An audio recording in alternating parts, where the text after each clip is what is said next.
Welcome back students, and today I am going to start the certain more important topics related to the exercise 8.2. So here I have written some definition, so I will explain each and every one. Some formula here I have written, so that I will explain how to use this formula in the questions, so that each and everything I will explain in this video.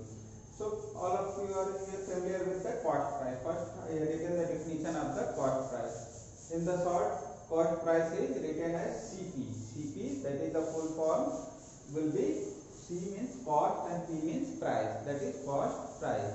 So what is the cost price? The amount paid to buy an article is called the cost price. Suppose that if you are going to purchase a thing, you can take the example of a shopkeeper. He is going to sell you the different types of items, but that item he is also going to purchase from somewhere else.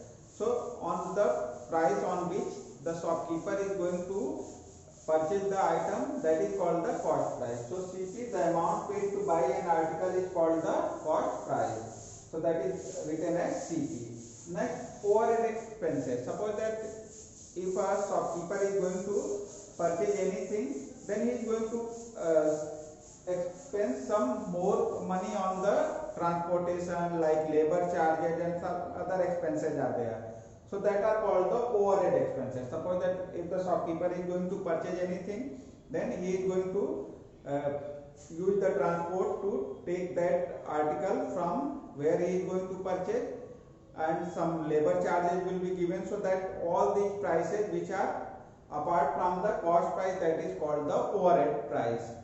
So if I am going for the effective cost price, then effective cost price will be CP plus overhead expenses.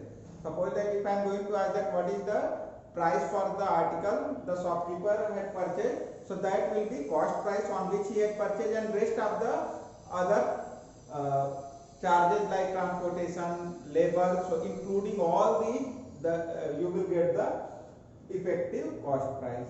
Next, selling price. So selling price, the amount at which an article is sold, is called selling price. So suppose that if the shopkeeper is going to take any article, purchase any article, like if a shopkeeper is going to purchase a TV set, he had taken the TV set at 20,000 rupees. Now if he is going to sell you for the rupees 25,000, so 20,000 is the CP and 25,000 is the SP, on which the shopkeeper is going to sell you the product, that is called the selling price, and the price on which the shopkeeper is going to purchase the article for himself, that is called the cost price. So that is the difference between CP and SP. CP will be the amount on which any article is purchased, that is called CP, and selling price, the price on which any article is going to be sold, that is called the selling price. So these are the cost price and selling price. Now some formula I have written. So you need to write all these formula. Reason is that these formulas will be used in the exercise 8.2 in the different questions. So you need to write the formula before starting the exercise 8.2. So here I have written first formula, gain or profit. So gain or profit. Suppose that if a shopkeeper is going to take any article at 20,000, and if he is going to sell that article at 25,000, then he is going to get a profit of 5,000. So gain equal to, profit equal to selling price minus cost price. Like selling price, whatever the amount on which he is going to sell, and the cost price on which he had purchased. So profit again equal to selling price minus cost price. Loss. Suppose that if a shopkeeper is going to purchase any article at 20,000, and if he is going to sell it at 18,000, it means he is going to get the loss. Loss will be CP minus SP. So if how you will decide that the shopkeeper is going to get the profit or loss? If selling price is greater than cost price, if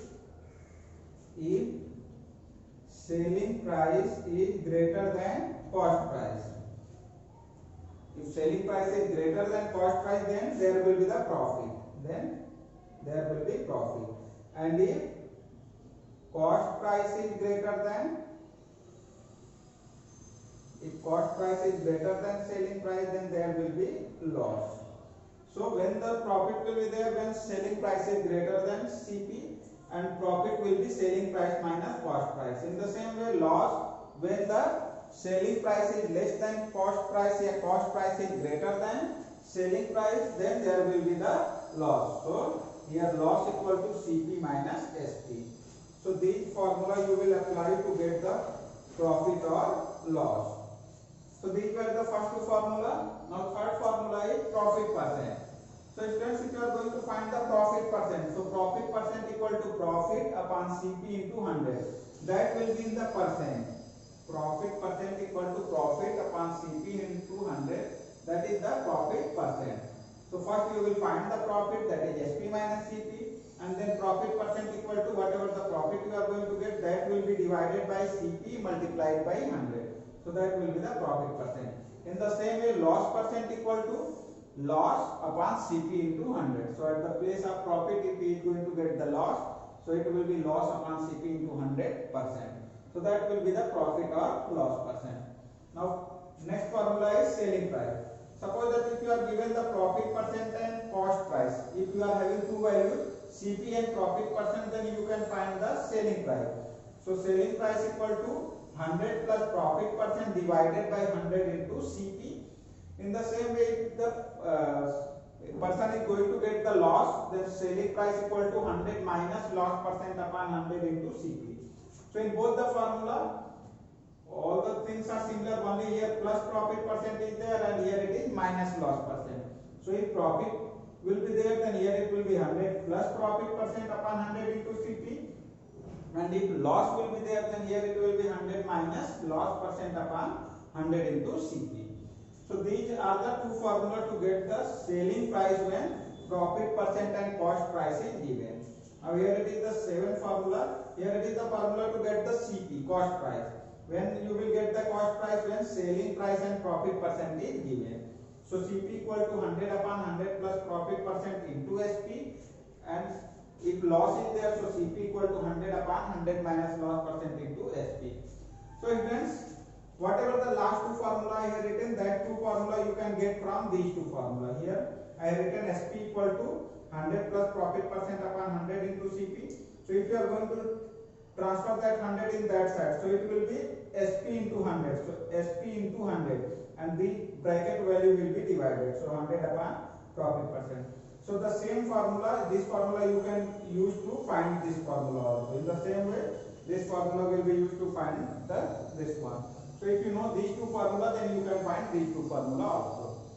So students, these are the formula which will be used in the different questions in the exercise 8.2. So it's better to write the formula and learn these also, so that it will be easier to solve the questions of the exercise 8.2. So in this video, I am going to conclude here. You need to write the formula. So thank you, students.